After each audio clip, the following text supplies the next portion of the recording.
वो भी हमारे बीच बैठी है, उनका भी जोरदार तालियों से स्वागत। एक लड़के हैं आपके ना, एक लड़के हैं, वो भी पढ़ाई कर रहे हैं, तैयारी कर रहे हैं।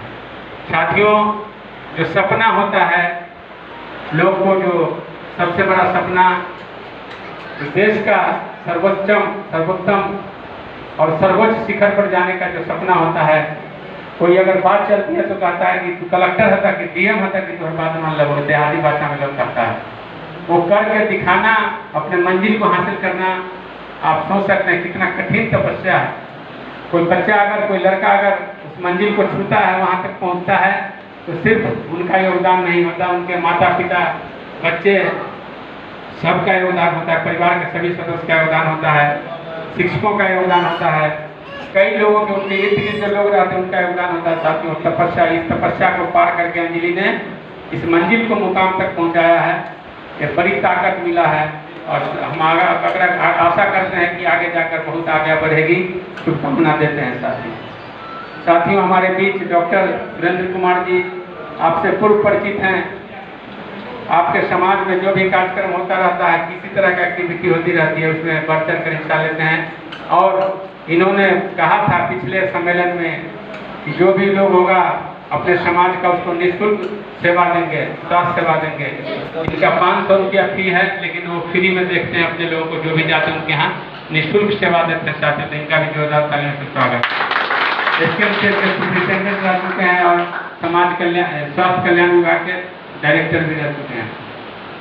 सब लोग अपने अपने क्षेत्र के महारत हैं और हमारे बीच बैठी। भाग्यशाली हूँ, मुझे इतने अच्छे फैमिली सपोर्ट मिली है। मेरे माता पिता, मेरे भाई बहन, इनका हाथ हमेशा मेरे साथ रहा है। मैं कभी भी अकेले नहीं पड़ी हूँ और स्कूल में भी मेरे अध्यापक, मेरे दोस्त हमेशा मेरे साथ रहे हैं। और यही कहना चाहती हूँ कि हमें बहुत लक्ष्य बड़ा रखना चाहिए। और जैसे भगवद गीता में कहा गया है, निष्काम कर्मा, तो आप कर्म करें, फल की चिंता ना करें। भले ही सफ़र लंबा हो सकता है, इनफैक्ट ये मेरा 4th अटेम्प्ट था, तो फिर इस बात से घबराना नहीं है। असफलता आ सकती है, लेकिन आपको बस लगे रहना है और एक दिन सफलता निश्चित होगी आपको। मैं ये पूछूं कि इतना बड़ा आत्मबल, इतनी बड़ी आत्मशक्ति कैसे आई आपको पढ़ने की? ये जुनून कहाँ से आया? या यूँ पूछ लूँ कि ये प्रेरणा और शक्ति कहाँ से आई? जी, पढ़ाई में तो मैं शुरू से ही अच्छी रही हूँ और हमेशा से टॉप 3 में रही हूँ बचपन से। और मुझे था कि मेरी आँखों की रोशनी जाने के बाद बहुत चुनौती जब मिल रहा था, तो मुझे लगा कि मुझे कुछ ऐसा करना है और जो सबसे बड़ा हो। UPSC को माना जाता है, अगर लक्ष्य मैंने चैलेंज की तरह लिया कि मुझे सबसे बिगेस्ट या फिर ऐसा कुछ जो लोग समझते हैं कि सबसे बड़ा उस गोल को अचीव करना है। और मेन चीज़ ये भी था कि मुझे था कि एक सोसाइटी के लिए कुछ करना था। एंड इससे बेस्ट ऑप्शन शायद ही कोई है इंडिया में, आई गेस। और भी चीज़ों से हो सकती है, लेकिन इसमें हमारे पास वो रिस्पॉन्सिबिलिटी आती है, वो प्लेटफॉर्म मिलता है जिसके थ्रू हम डायरेक्टली इम्पैक्ट ला सकते हैं।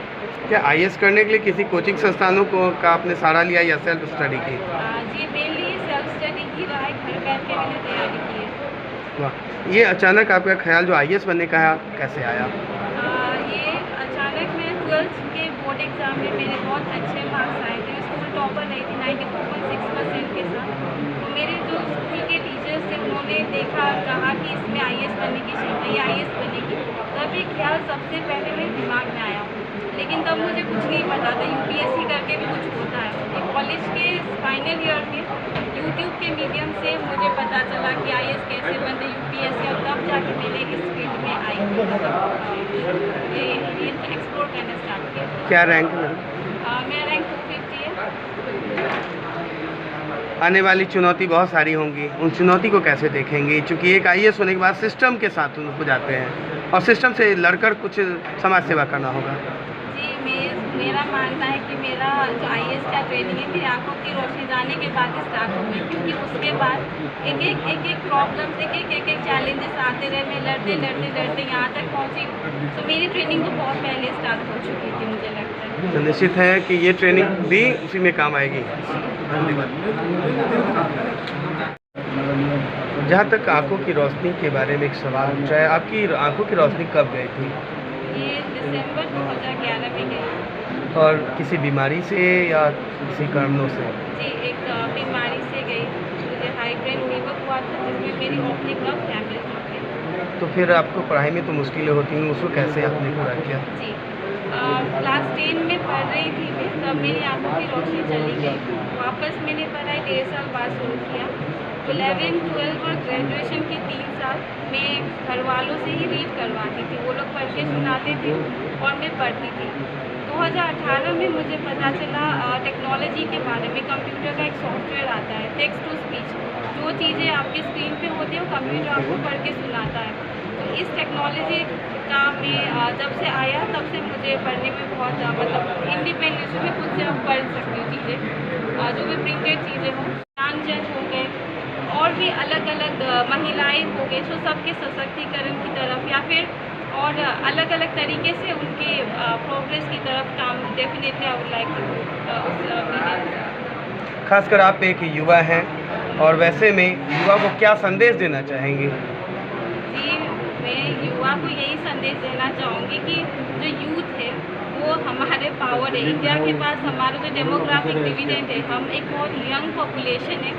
तो मैं यही कहना चाहूँगी कि आप सिर्फ यूपीएससी नहीं, जो भी फील्ड आप पकड़ें उसमें अपना बेस्ट से प्रूव करें, एक्सेल करें और हमारे देश की जो प्रोग्रेस है उसकी तरफ योगदान करें। अपनी सफलता का श्रेय किसे देते हैं? जी, मेरी सफलता का श्रेय इसमें बहुत सर, हमारे मीडिया चैनल की तरफ से बहुत बहुत धन्यवाद, बहुत बहुत आभार। क्या कुछ कहेंगी? जिस तरह की आपने कैस किया है IAS UPSC एग्जामिनेशन, और जहाँ तक अभी आपके मंच पे मैंने सुना है कि आपको आंखों से कम दिखती है, वैसे में एग्जामिनेशन एक बहुत टफ पोजीशन होगी, कैसे आप? जी, जैसा कि हम सब जानते हैं UPSC इंडिया का सबसे टफेस्ट एग्ज़ाम माना जाता है और मेरे साथ भी बहुत सारी कठिनाई आई है। लेकिन वही है कि इस एग्ज़ाम का डिमांड है धैर्य, पेशेंस आपको बहुत ज़्यादा चाहिए। हार्ड वर्क करना है, मेहनत करना है, लेकिन पेशेंस के साथ एक लंबा जर्नी है और खुद पे भरोसा होना चाहिए। मेहनत करें और कभी न कभी सफलता आपको मिलेगी। बस अपना इंटेंशन जो है वो प्योर होना चाहिए। जैसा कि आपने बताया कि आंखों में कोई परेशानी भी है, देखने में शायद मुश्किल होती है, वैसे में आपको पढ़ने में बहुत दिक्कत होती होगी, तो क्या कहना चाहेंगे ऐसे स्टूडेंट को जिनको दिखते भी हैं लेकिन लक्ष्य निर्धारित नहीं हो पाते हैं? ये कहते हैं कि कुछ ना करने की हमारे पास 1000 बहाने होते हैं, लेकिन कुछ करने के लिए वो एक कारण ही काफ़ी है। तो हम सब लोग को बहाना छोड़ के वो कारण को पकड़ना चाहिए, अपने ज़िंदगी को एक बिगर गोल की तरफ ले जाना चाहिए। So we should be achieving, we should be aiming for something big. हमें कुछ बड़ा सोच होना चाहिए। आई थिंक सबके अंदर टैलेंट है, बस लगे रहे और करें, एक दिन definitely they can do it. अब तो आप IAS फेस कर चुकी हैं, पास भी हो गई और बहुत जल्द किसी जिले का कमान भी संभालेंगे। वैसे में सबसे बड़ा चैलेंजिंग क्या होगा, कौन से कार्य करेंगे आप? सर्विस एलोकेशन आना बाकी है, लेकिन मैं IAS एक्सपेक्ट कर रही हूँ अपने रैंक के हिसाब से। और यदि मुझे IAS मिलता है तो वही जो हमारा मेन गोल रहता है समाज का सेवा, और ये बेस्ट प्लेटफॉर्म है जिसके थ्रू हम ये कर सकते हैं। आज भी समाज में विभिन्न वर्ग है, चाहे वो सामाजिक पिछड़ापन हो,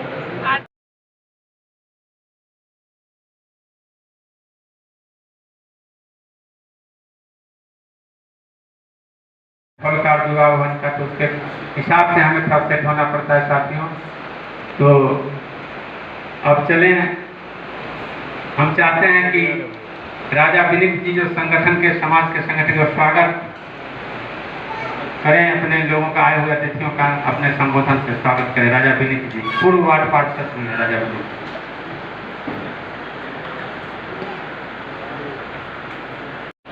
सदस्यों, महिलाओं का हम सबसे पहले पुरजोर हार्दिक स्वागत करना चाहते हैं कि आपने समाज के कार्यक्रम के लिए एक समय निकाला, इतनी कड़ी धूप में इस गंतव्य तक पहुंचे, यहाँ बैठे हैं। हम स्वागत करते हैं हमारे समाज की बेटी अंजलि का, जिन्होंने अपने परिश्रम से, एक ऐसी सेवा है जिसमें अपने ही परिश्रम से पहुंचा जा सकता है। दूसरा मार्ग पहले नहीं था, अब हो गया है, सरकार कुछ मार्ग खोली है, लेकिन ये अपने परिश्रम से वहाँ तक पहुँचे हैं। हम सबसे पहले उनका हार्दिक स्वागत करते हैं और उनके